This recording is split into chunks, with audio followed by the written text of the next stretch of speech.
The broken one is the new one. The parts, we'll install it.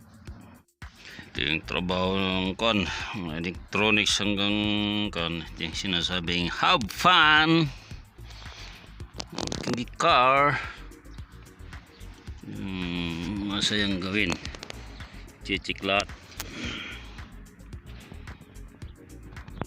I find the problem of the actuator is broke. Need to change this. It won't start, it won't crank. This is the one. Okay. This is the one. There's a little screw here. Remove that one and then you'll change this one. New actuator. It's the problem. Your car is not working, or is cranking or starting. It's the best thing to do. Double check it. No, it's a broken one. The parts, get already the parts, new one. Ignition pin, actuator here. And it's the broken one, it's the new one.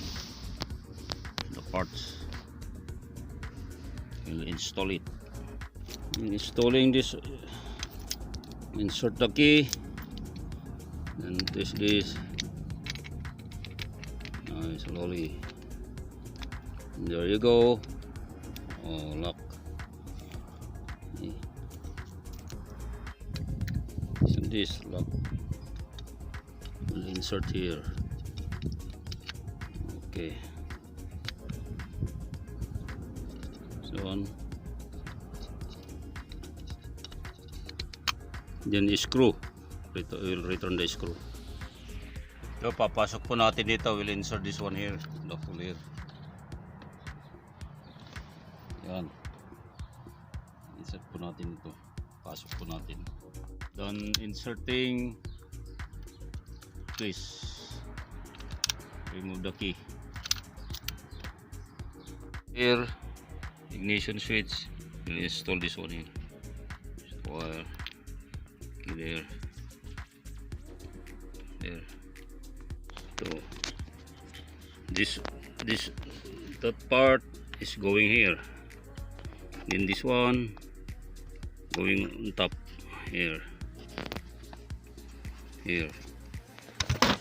Oh, this yellow one going here. This part we'll insert here. Okay. Yan po. It already in proper place. We need to screw this, and then almost done. Just screw that one, all the parts. This one 8mm. In the bottom it the same. Almost done. Screw this. This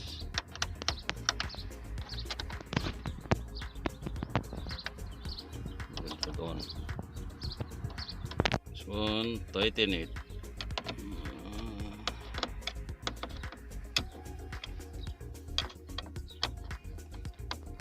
Till there.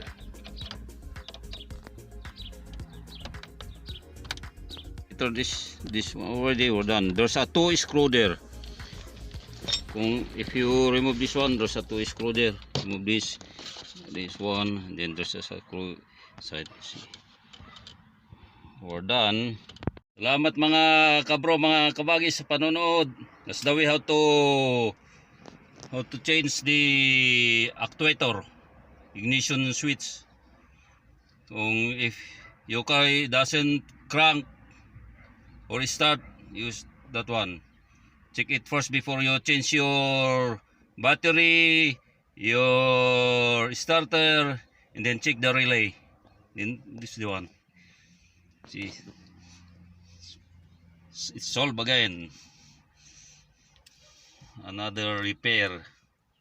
Thank you, God bless, and ingat po kayo lagi. Take care.